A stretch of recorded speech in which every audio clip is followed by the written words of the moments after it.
হাত দেন, আমার মাথায় এখনো 7টা গুলি। এই 7টা গুলির কি আমার পেন হয় না? আমার এখানে গুলি এসে করেন, মেডিকেল টিম আনেন। ওইখানে আমার অনেক ভয় আছে। আমরা লাইভ এই অবস্থায় সেই আরে জানি তো আমাদের এই বিষয়গুলো স্যার সমাধান নাই। দেখি আমার কাছে এই চোখটা উঠায় ফেলছে স্যার, এটা দেখেন চোখটা উঠায় ফেলছে। সমাজের বিষয় এই জুলাই স্বীকৃতি জুলাই সনদ আমাদের চাই। এই ছেলের এই চোখটা উঠায় ফেলা হয়েছে। এটা মারবেন আপনি, দেখেন এটা মারবেন। আপনারা যদি ভালোভাবে শান্তিপূর্ণভাবে চলে যান আমার কোনো সমস্যা নেই, কিন্তু যদি না যান ভাত আনছি ভোট আছে ট্যাঙ্কগুলো করে উঠে আপনার আর কি করবেন সিদ্ধান্ত আপনার।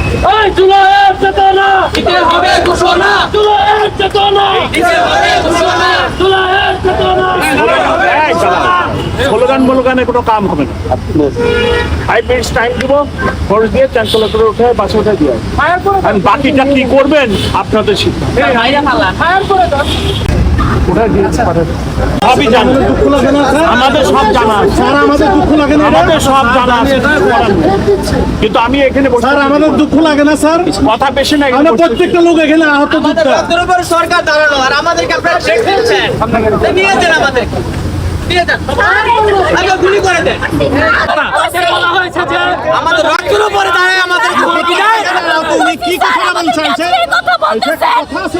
আমাদের রক্তের উপরে দাঁড়ায় আমাদের হুমকি দেয়। আজকে আমরা কেন আন্দোলন করছি স্যার? আজকে আমাদেরকে চিঠি দিতেছেন। কমিশনার এসে আমাদেরকে হুমকি দেয়, আমাদের ট্যাঙ্কগুলো করে নিয়ে যাবে। হুমকি না, আপনারা খাবার করছেন ওনার কথা। আমরা মরে গেছি আগে, আমাদেরকে ধরে নিয়ে যান স্যার। আসেন, ধরে নিয়ে যান স্যার। আমরা তো মরে গেছি স্যার, আমাদেরকে ধরে নিয়ে যান স্যার। আমাদেরকে কি বলতে চান? ভয় দেখাইতেছেন? আমরা ভয় পাই না, আমরা কম আইছি দেখে মনে করছেন আন্দোলন করি নাই স্যার।